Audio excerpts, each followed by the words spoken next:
नितेश राणेंच्या प्रचारासाठी गोव्यातल्या मुख्यमंत्र्यांच्या पत्नी मैदानात उतरल्यात। कणकवली देवगड मतदारसंघात भाजपमधून नितेश राणे उमेदवार आहेत आणि यासाठी सुलक्षणा प्रमोद सावंत या सिंधुदुर्गमध्ये नितेश राणेंच्या प्रचारासाठी महिला मेळावे घेतात। नितेश राणेंना बहुमतानं विजयी करा अशी साथ देखील त्या महिलांना घालतात। चंद्रपूरमधल्या बल्लारपूर मतदारसंघात भाजप उमेदवार सुधीर मुनगंटीवारांच्या प्रचारासाठी भाजप नेते रवी किशन उपस्थित होते। महाराष्ट्रामध्ये माहितीला मोठ्या संख्येने निवडून द्या असं आवाहन रवी किशन यांनी उपस्थितांना केलं। नांदगाव मनमाड मतदारसंघातले अपक्ष उमेदवार समीर भुजबळ यांनी मनमाड शहरातून प्रचार रॅली काढली। या रॅलीत त्यांच्या पत्नी शेफाली भुजबळ उपस्थित होत्या। दरम्यान समीर भुजबळ यांनी दुकानदार भाजी विक्रेत्यांबरोबर संवाद साधला आणि यावेळी एका कांदा विक्रेत्याला कांद्याचा काय भाव आहे असाही प्रश्न केला। शिरूर हवेली मतदारसंघात राष्ट्रवादीचे उमेदवार माऊली कटके यांनी प्रचारासाठी सणसवाडी इथं भेट दिली। फुलांची उधळण करत त्यांचे जंगी स्वागत करण्यात आले। यावेळी गुलाबी रंगाचे फेटे बांधून महिलांनी मोठ्या संख्येनं उपस्थिती लावली। या दरम्यान कटकेंनी मतदारांशी संवाद साधला। निलेश लंकेंना खासदार करण्यात ठाकरे सेनेचा मोठा वाटा असल्यानं लंकेंनी मनाचा मोठेपणा दाखवून पारनेरनगर मतदारसंघाची जागा शिवसेना उद्धव बाळासाहेब ठाकरे पक्षाला सोडायला हवी होती असं वक्तव्य अपक्ष उमेदवार संदेश कारले यांनी केलं। तर मी भाजपचं टेंडर घेतल्याचं लंके बोलतात, मग आपल्या खासदारकीचं टेंडर कितीला दिलं ते जाहीर करा अशी टीकाही त्यांनी केली। शिरूर हवेली विधानसभा मतदारसंघात राष्ट्रवादी काँग्रेस शरद पवार पक्षाचे उमेदवार अशोक पवार यांनी प्रचाराची रॅली काढली। यावेळी उद्योजक प्रकाश धारीवाल उपस्थित होते। दरम्यान अशोक पवार यांनी शहरातून रोड शो काढत मतदारांशी संवाद साधला। बीडमध्ये पंकजा मुंडे आणि धनंजय मुंडेंच्या समर्थकांमुळे महायुतीच्या उमेदवारांचं टेन्शन आता वाढलंय। अपक्ष उमेदवार बाबरी मुंडे यांनी माजलगाव शहरामध्ये शक्ती प्रदर्शन केलं। या शक्ती प्रदर्शनात पंकजा मुंडे आणि धनंजय मुंडे यांच्या फोटोंचा वापर करण्यात आला। बाबरी मुंडे बहीण भावांचे निकटवर्तीय आहेत। शिर्डीतल्या नेवासाच्या सभेमध्ये उन्हात बसलेल्या लाडक्या बहिणींना डी झोनमध्ये बसवण्याच्या मुख्यमंत्र्यांच्या पोलिसांना त्यांनी सूचना दिल्या आणि मुख्यमंत्र्यांच्या सूचनेनंतर मंडपाबाहेर उभ्या असलेल्या महिलांना डी झोनमध्ये बसवण्यात आलं। सभा मंडपात पुरुषांपेक्षा महिलांची जास्त गर्दी पाहायला मिळाली। यवतमाळमध्ये उद्धव ठाकरेंची बॅग तपासण्यात आली। यावर वंचित आघाडीचे नेते प्रकाश आंबेडकरांनी प्रतिक्रिया दिली। बॅग तपासणं हा पोलिसांचा अधिकार आहे आणि त्याचा कांगावा करण्याची काही गरज नाही अशी प्रतिक्रिया आंबेडकरांनी दिली आहे। असदुद्दीन ओवैसी हे देशभर फिरून मुस्लिम नेत्यांनाच पाडण्याचं काम करतात अशी टीका वंचित बहुजन आघाडीचे उमेदवार अफसर खान यांनी केली आहे। तर ओवैसी आणि इम्तियाज जलील हे दोघे मिळून महाराष्ट्रात मुस्लिम समाजाचं वाटोळं करत आहेत अशी टीकाही त्यांनी केली। लोकसभेप्रमाणे विधानसभेमध्ये काँग्रेसची मोठ्या भावाचीच भूमिका राहील असा विश्वास काँग्रेसचे नेते अमित देशमुख यांनी व्यक्त केला। राज्यातली जनता माहितीला कंटाळलेली आणि राज्यामध्ये मविया सत्तेवर येईल असा विश्वास देशमुख यांनी व्यक्त केला।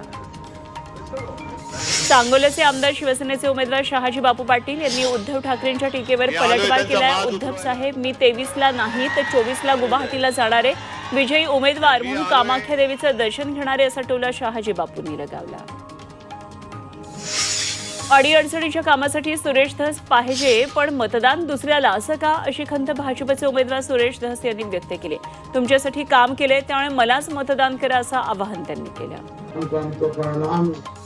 एकनाथ शिंदे पुन्हा मुख्यमंत्री व्हावेत अशी इच्छा शिवसेनेचे खासदार श्रीरंग बारणे यांनी व्यक्त केली आहे। देवेंद्र फडणवीस मुख्यमंत्री होतील असं वक्तव्य राज ठाकरे यांनी केलेलं होतं आणि यावर बारणे यांनी ही प्रतिक्रिया दिली आहे। कळंब धाराशिव इथं शिवसेनेचे उमेदवार अजित पिंगळे यांच्या प्रचारासाठी श्रीरंग बारणे धाराशिवला आले होते। आम्हाला गद्दार, रेडे आणि जिराफ म्हणून हिणवलं पण लोकांनी आम्हाला स्वीकारलं असं प्रत्युत्तर मंत्री शंभूराज देसाई यांनी संजय राऊत यांच्या टीकेवर दिलंय। शंभूराज देसाईंनी गद्दारी केली असून पाटणची उमेदवारी आता सर्वसामान्यांकडे आली आहे अशी टीका राऊतांनी केली होती। बारामतीमध्ये योगेंद्र पवारांचं गावभेट दौरे सुरू आहेत आणि आता चित्र बदललंय। बारामतीकरांना बदल हवा आहे, लोकसभेची पुनरावृत्ती होणार असा विश्वास यावेळी योगेंद्र पवार यांनी व्यक्त केला।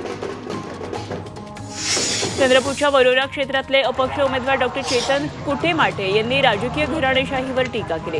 देवतळे आणि धानोरकर या कुटुंब रोजगार निर्मिती आणि सिंचन प्रकल्प उभारण्यास असफल ठरले असा आरोप कुटेमाटे यांनी केला।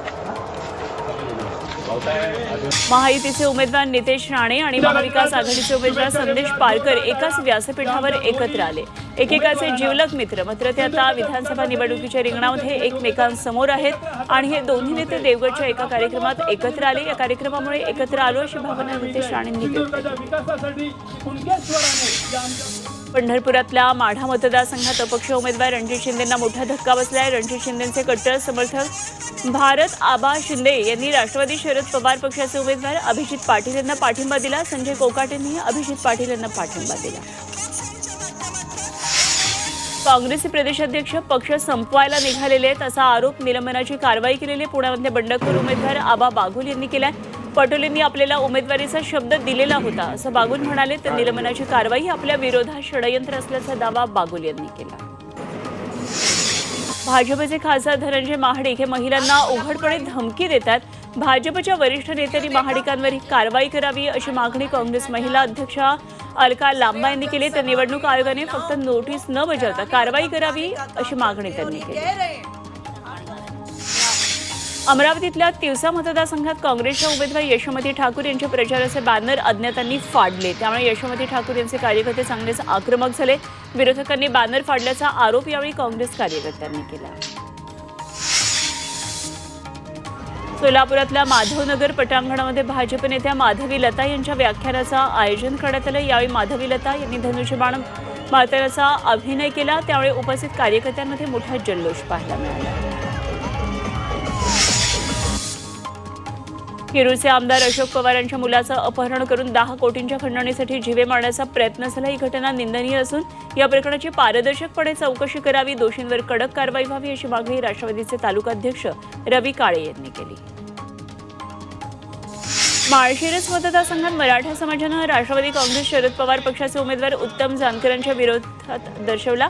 जानकरांनी लक्ष्मण हाकेंच्या मराठा विरोधी ओबीसी आंदोलनाला 3 लाख रुपयांची मदत केली होती.